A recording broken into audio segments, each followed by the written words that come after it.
বাংলাদেশের প্রেক্ষাপটে ইউনিভার্সিটির অ্যাডমিশন টেস্টের সময় স্টুডেন্টরা সবচেয়ে বেশি উদ্বিগ্নতায় ভোগে।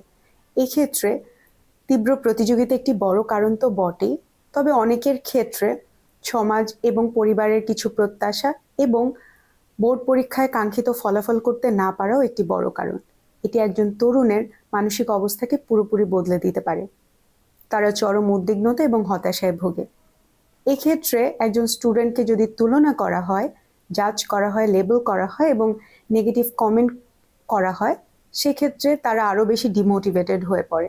ফলে ব্রেনের প্রিফ্রন্টাল কর্টেক্স ব্লক হতে থাকে, ফলে তারা সহজে কিছু শিখতে কিংবা সিদ্ধান্ত নিতে সমস্যায় ভুগে থাকে।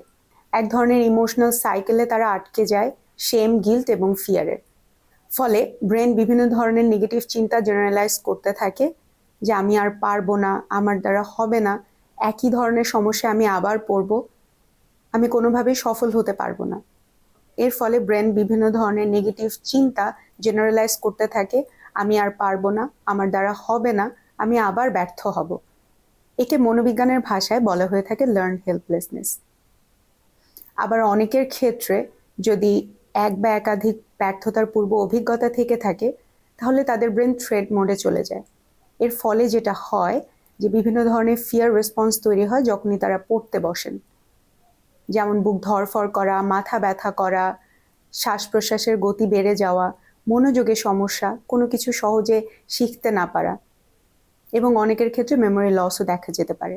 এর ফলশ্রুতিতে আমরা প্রতি বছরই বিশেষত বোর্ড পরীক্ষার পর বিভিন্ন ধরনের অনাকাঙ্ক্ষিত সংবাদ দেখতে পাই, যেগুলো খুবই ট্র্যাজিক। তাহলে এই অবস্থা থেকে পরিত্রাণের জন্য কি করা যেতে পারে?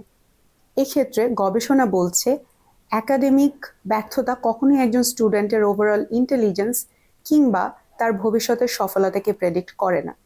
এটি মূলত বার্ন আউট, স্ট্রেস এবং ব্রেনের ওভারলোডের ফল। আর এইসব ক্ষেত্রে একজন স্টুডেন্টের পরিবারের সাপোর্ট খুবই ইতিবাচক ভূমিকা পালন করে। আপনি যদি পরিবারের একজন সদস্য হয়ে থাকেন, সেক্ষেত্রে তাদের তুলনা না করে বরং তাদের পাশে থেকে তাদের সাপোর্ট দিতে পারেন। এক্ষেত্রে তার কথা মনোযোগ দিয়ে শোনা, তার ইমোশনগুলোকে ভ্যালিডেট করা এবং সমস্যা সমাধানের জন্য একসাথে কাজ করা। এক্ষেত্রে স্টুডেন্টের মোটিভেশন বাড়ে, আত্মবিশ্বাসী হয় এবং রেজিলিয়েন্স বুস্ট হয়। আর আপনি যদি হয়ে থাকেন একজন স্টুডেন্ট এবং এই ধরনের অবস্থার মধ্য দিয়ে যাচ্ছেন, সেক্ষেত্রে নিজের সমস্যাটিকে আগে অ্যাকসেপ্ট করুন, নিজের প্রতি আরেকটু জেন্টল হন এবং ধাপে ধাপে নিজের কাজকে ভাগ করে করতে পারেন সমস্যা সমাধানের জন্য।